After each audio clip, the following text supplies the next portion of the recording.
Hi. I want to apologize about my post yesterday. I was itching and scratching and, everything. Um, my son had helped me remove a cactus last year that was just a cactus straight out of a bat cave. and some of it decided to grow back a little bit.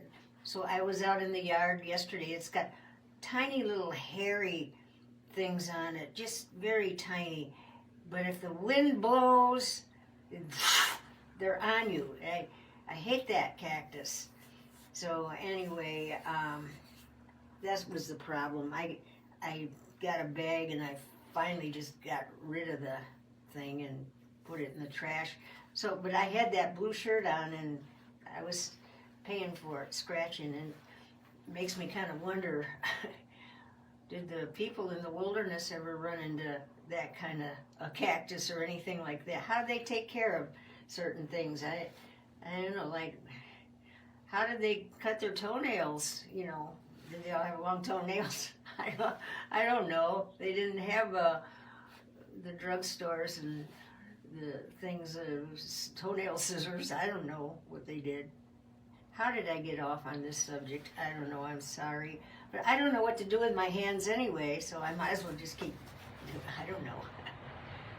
Anyway, back to the point.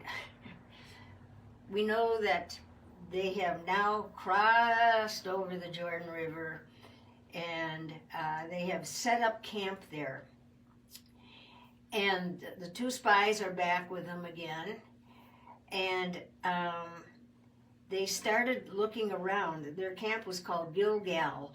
And they started looking around at their new place. And they started finding wild fruit and wild grain. And do you know that these guys, this new generation, the old generation died out, these new guys had eaten nothing but manna all these years. And so they didn't know what other food was.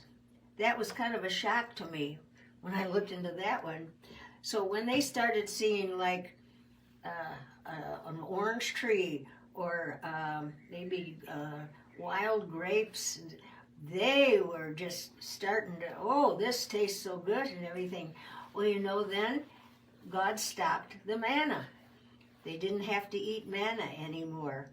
So that was a real treat for them as soon as they got over and established their camp. Well, Joshua was wondering just how to go about taking Jericho.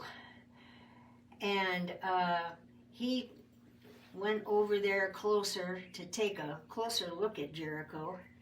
And he was standing by a river and just pondering, what do I do? And then he looked downstream a little bit and he saw a big man standing down there all by himself. He was a big man and he was dressed in armor. He looked like a soldier and he was carrying a big shiny sword in his hand that he had like in a sheath, and he had that.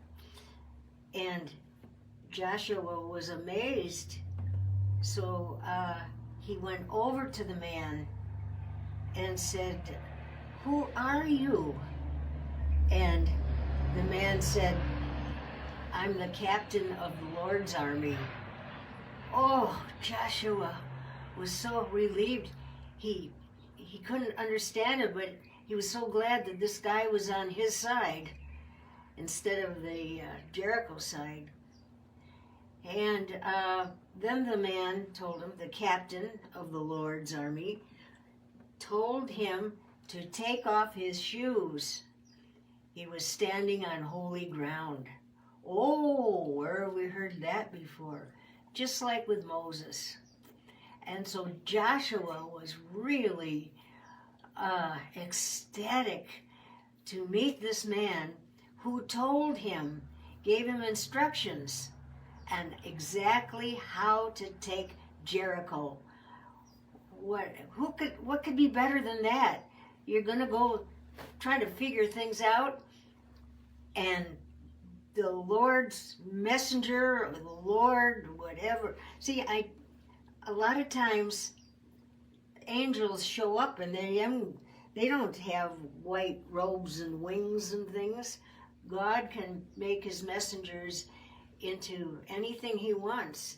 However, this man told him to take his shoes off. He's standing on holy ground. So you can take it from there. I think it was the Lord.